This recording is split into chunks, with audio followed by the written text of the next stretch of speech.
Keith, it's lovely to see you, and we're communicating over a significant distance of space because you're in London, I think. Am I right in thinking that? Yes, I'm in deepest Islington.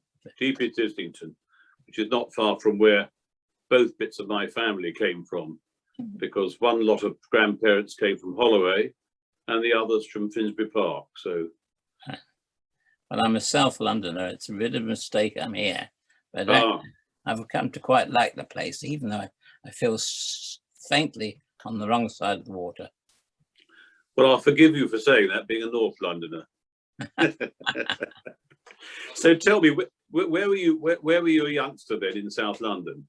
Well, all over the place. I was born in Lewisham, where my parents were married, and we lived in various parts.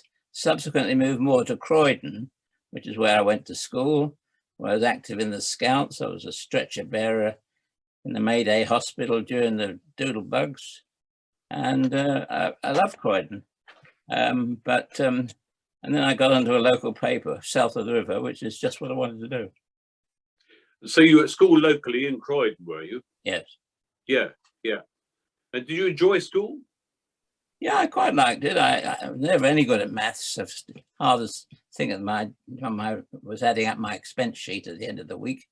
But I revelled in English and history, and much of it came in very useful in my early journalistic career. Well, English and history would be two really good things to be interested in, wouldn't they, as a journalist? Yes. And so, where did you start off then with the press? Which one? Well, I had a brief period as a trainee jeweler, but realised that was not for me. And then I got onto the Croydon Times. I was a reader's boy. You read the copy to the reader, and he marks the proofs. And I was surrounded by all the printers in the works. And I learned that these readers were often very well educated, so one learned quite a lot of them. And he encouraged me to press on being a journalist, which is my ambition. I went to saw the lady who ran the Croydon Times, Mrs. Hatch, and she promised me she would give me a break and I would become a reporter, but it wasn't happening fast enough for me.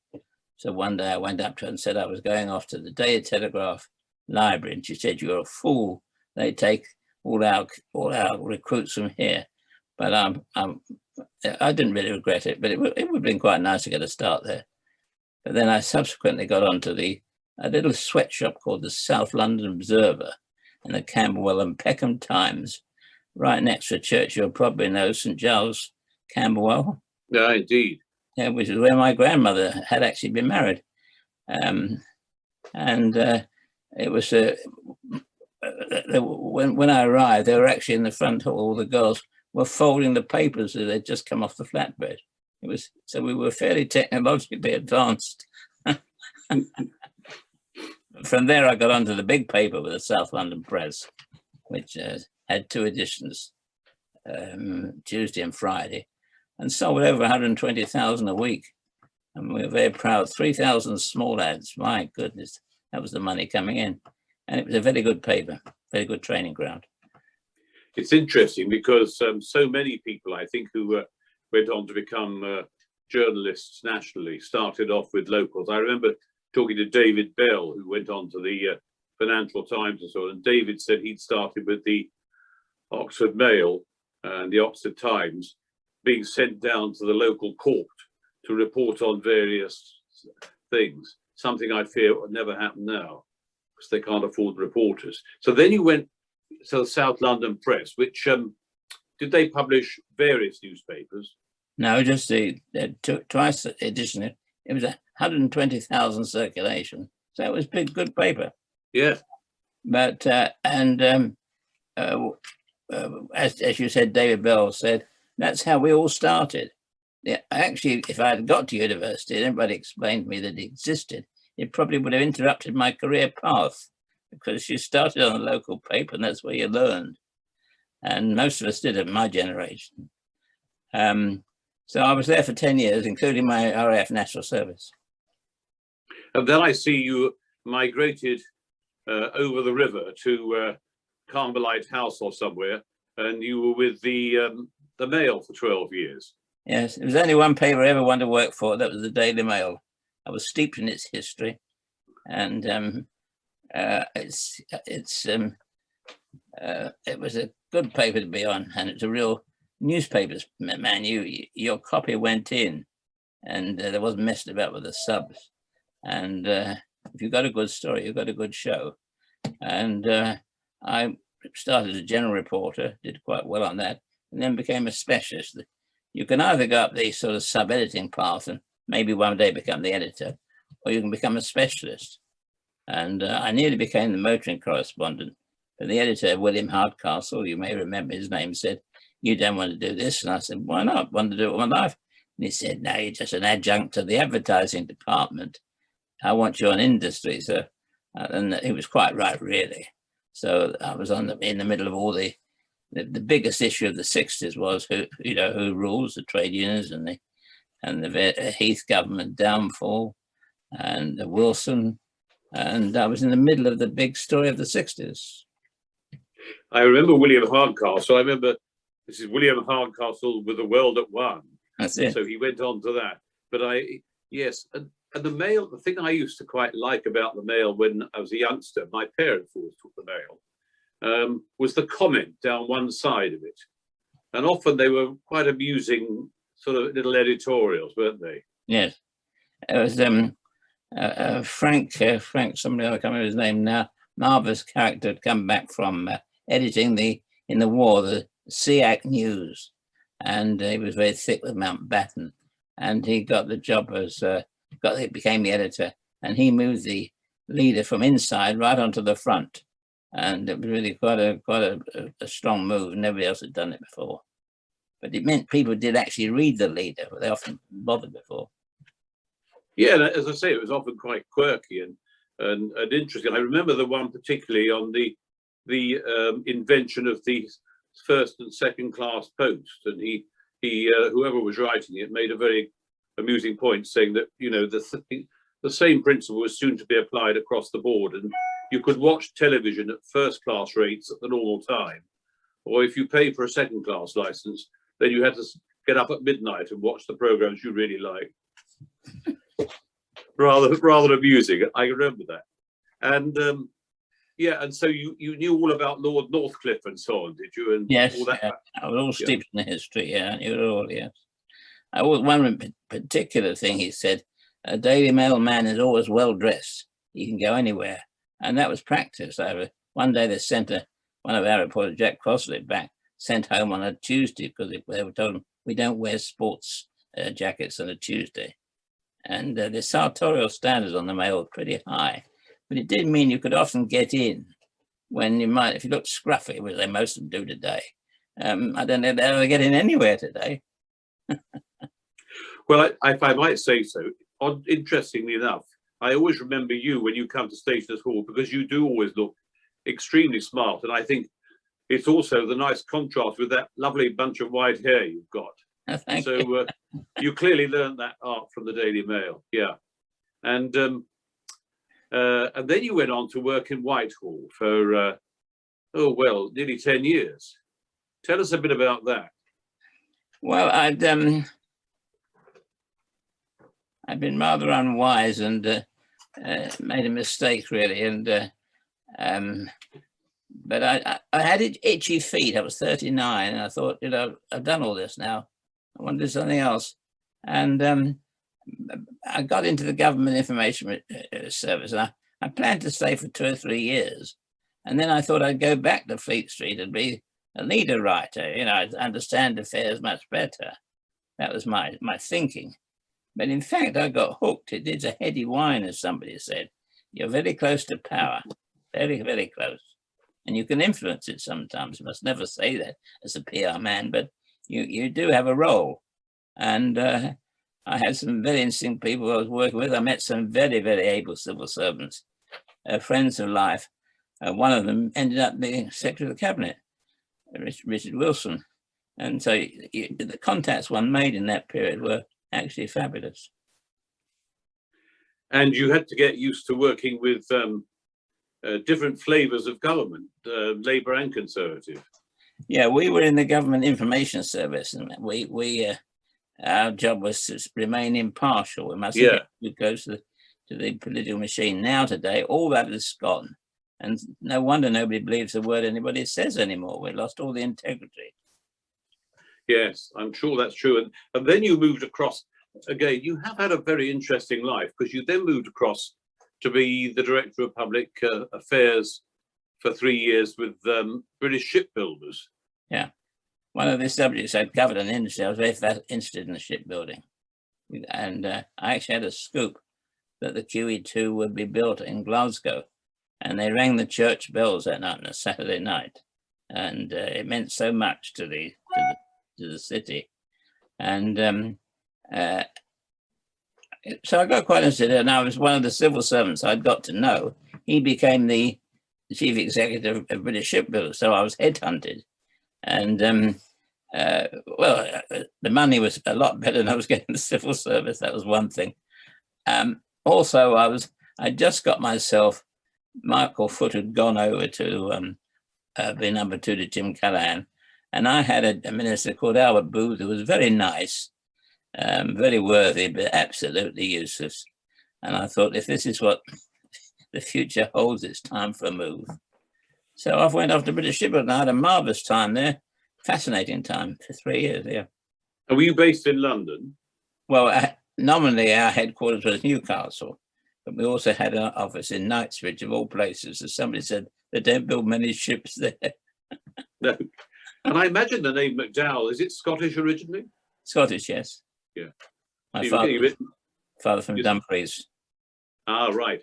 Well, I remember, of course, I can remember taking our 2 sons when they were in their teens down to Tyneside one evening and looking at Swan Hunter's Yard, and all the lights were on, and there was a naval vessel being built, and it was very exciting. All gone now, sadly. Yeah. Yeah. And then you went on to be Deputy Director General and Head of Information Services at the CBI. Yeah. Again, different. Well, I'd always been interested in the CBI, again, because of the industry. In fact, I got a little scoop at the time that when the talks were going, I got that they had reached agreement on the CBI and they'd reached its name. I got that into the mail. And I always fancied, I thought, wonder what it'd be like being the PR of that outfit. And then I was not very happy at shipbuilding. They brought, as usual, somebody to come in. It was an absolute madman. And I thought, time to go, as usual, off. So I was just looking around, and the phone rang and said, would I come and see the new Director General of the CBI? A man called Sir Terence Beckett had been the boss of Ford's. And I'd said to my wife when the appointment was made, I said, they've got the right man. And so I was rather interested in him already. So to get a call to go and see him. And he said, I want you to join me. And I thought it was quite flattering. Anyway, I hammered out my usual deal that I had access to him every day, which is one of my conditions for any job I take on. I want to be able to see the principal character for 5 minutes in the morning. And that's, just what's in the papers, what's the news, and get the sort of flavour for the day. And he immediately agreed that, and I got on with him, my house on fire. I really liked him very much, Sir Terence Beckett. He made his name with the Ford Cortina was his great creation. And on New Year's Day, Henry Ford rang him up because Beckett had made more profit than the whole of the Ford outfit put together, and it really bailed them out of trouble. And he thought he was getting congratulations. And Henry Ford said, what are you going to do for me this year, Terry? That's typical Ford pressure. Yeah. Well, that's amazing. And see, I think one of the things I think I found so interesting in your biography is the way that you've gone from, you've had to sort of be capable of absorbing very different political philosophies, really, because CBI, and then in London with 2 different, in the government with 2 different parties. Did you find that easy, just to sort of somehow ride along with that? Well, I mean, quite honestly, if you don't like it, don't join. I always immersed myself totally in whatever the outfit was doing, and that was the message I'm selling, I'm marketing. So sometimes it left a taste in my mouth, but that's the job. At other times there were great moments of excitement. But I worked for quite a few Tory governments, and I made quite a few friends in the other side, as well as the Labour side, which I was more familiar with. Yeah. And where were you when you met Brenda? That's an interesting story. I was then at the Department of Employment. You missed that one out. So was that when she was still with Sogat? Yes. And I saw her at the TUC, and I'm thinking, wow, that blonde looks interesting. And you don't see, with great respect, many good-looking women at the TUC. They've generally aged somewhat and a bit more formidable, but not particularly attractive. So I was interested, and I thought I saw her once or twice. And then I was at Robert Maxwell's drinks party. That was a party to get into. And she suddenly came through the door looking at $1 million. And I said, "Oh, who are you looking for?" And she spun on her heel, her eyes flashing, and said, "Why do you think I have to be here with anybody?" Wow, pinned me back to the wall. And I was a bit apologetic, and she swept away.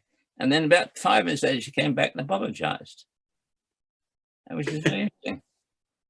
And I thought, well, I'm a naughty boy. I was married, but I was fascinated in her. And I didn't realize, at that time, that she was going to be in the middle of the Wapping dispute. And there's one person she could talk to would be an old seasoned industrial journalist who could see the scores. So maybe your friend up there picked on me and decided that's the bloke to keep an eye on her. Yes, and she'd been unmarried until then, had she? She wasn't married, no, just... No, so yes. So she must have got quite, she must have known who she was by then, as it were, but none. Well, she was the general secretary, she was the secretary of one of the biggest branches. Yeah. She had her own fiefdom, Manchester, and she had an MG sports car. She had a pretty good, standard of living, and she worked hard. She was a great workaholic, and but she loved it. But she didn't chart a great future. Whereas I could, looking at it, I could see she was able to go places. I had to persuade her a bit, really. She couldn't read the bigger picture. She was too close to the screen, possibly.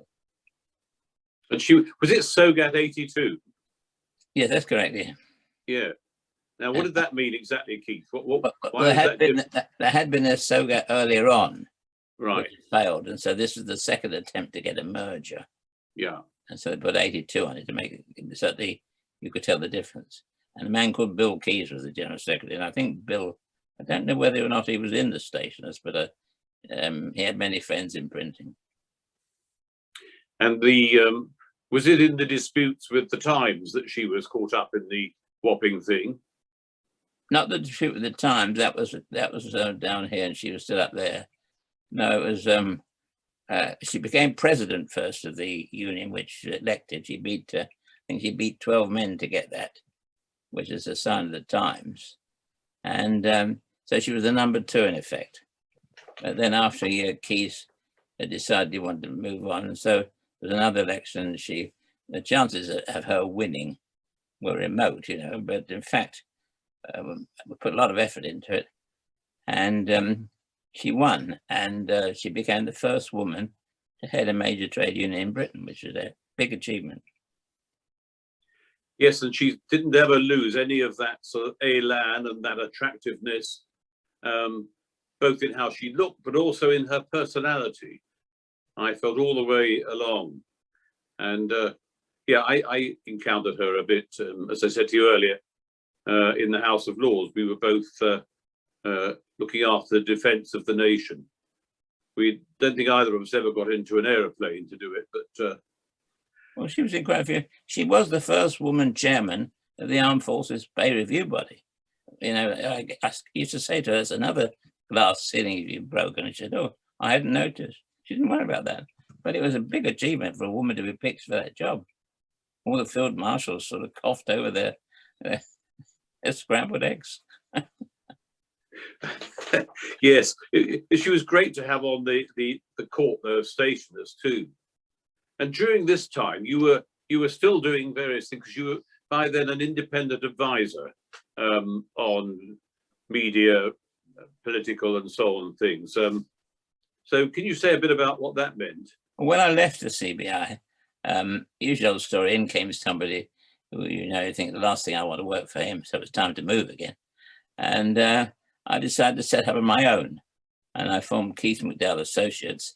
I wasn't certain if anybody would associate with me or not, but several people did, and particularly my partner, who had been with me on the Daily Mail, and we've been friends for years, a fellow called Monty Meth, and he only died about 3 weeks ago. And it ran it for 10 years, and we're very successful. I actually probably enjoyed that period better than the whole of the rest of it put together. Working for yourself, when you've got confidence, you know what you're doing, and you've got contacts. You get paid well for what you're doing, remarkably well. And it was probably one of the best periods of my life. And looking back now, I mean, the Daily Mail has remained a very controversial, in fact, become, if anything, a more controversial paper during its immediate past editor's time. Is it as good a paper as it was when you were there? No, it's very different. I'm glad I'm not there. That's the sort of place where they'd order your copy without telling you. Wouldn't want to, I'd be in a punch up very quickly there. Dacre stamped his own identity on it, but I'm not certain it was the sort of journalism that I really approve of. I'm glad I'd missed that. But he did save the papers, no doubt about it. I mean, it has influence, it has clout. But I'd like it to be a bit more accurate at times and a bit less partisan, but that's my view. No, I've got much sympathy with that. And it changed the nature of the paper. My father was an advertising manager, and he said that the Mail had always been the best newspaper in which to advertise, because although its circulation was lower than some of the other papers like the Mirror and so on, it had a much wider readership, and lots of women read it, and that meant the adverts actually made some impact. Now there you are. Yeah, of course, David English got spotted that point and angled the paper much more to a woman's readership, and I think he probably saved it. This is a point, I think, at which to say, you know, listening to what you've said about how journalism has gone, and I have in my hand here, let me see if it, yes, people can see that, can't they? I'm really grateful for that, Keith, and I hope that other people might be able to pick up a copy somewhere, because this gives you a really proper view over the whole of your life. But we probably need to sort of come to the end in a moment, because of otherwise they always complain, you see, that I go on forever. And what do you think, I mean, looking at how things are now, are there things you'd like to see different at stationers, or are there things you're hoping for from the new hall? Well, I should mention the stationers, I wasn't a member, but I did persuade Brenda she should join, and she was doubtful, and I said, no, you know, they would welcome you. And once she got inside, she loved it. And so I came with her to various events. But then when she died tragically so suddenly, the stations were very, very helpful to me indeed. And I decided then, after Brenda, that I should join. So that's, I've always knew it encompassed journalism as much as printing and publishing, that sort of thing. But I never actually done anything about it. So I wouldn't say I'm very active member. I follow things fairly closely, but I spend a lot of my time doing very much similar things for the Reform Club, where I'm quite active. But I'm glad you're going ahead with the hall. Brenda was on that committee, I believe, to the fundraising on that. And I mean, it's a pretty lively outfit. There's no doubt about that. And the publications are good. The membership is remarkably wide, and also a lot of youngish people, a lot of young women are in it. It's I think the future for the stationers is pretty good. I agree. I think it's a very active company, and you know, it's still deeply rooted in its own industries, and we're really pleased to have you as part of it. Make no mistake. So I'm glad we've had this chance to have a conversation, because in the present situation, the only way of meeting people regularly is to do it this way. So I'm really grateful. And you also give us a link with Brenda, who, as you say, was the chair of the fundraising committee and so on. So she contributed her bit well to the thing. Keith, it's been lovely talking to you. Thank you very much indeed for giving us the time. Thank you very much indeed. Nice to talk to you.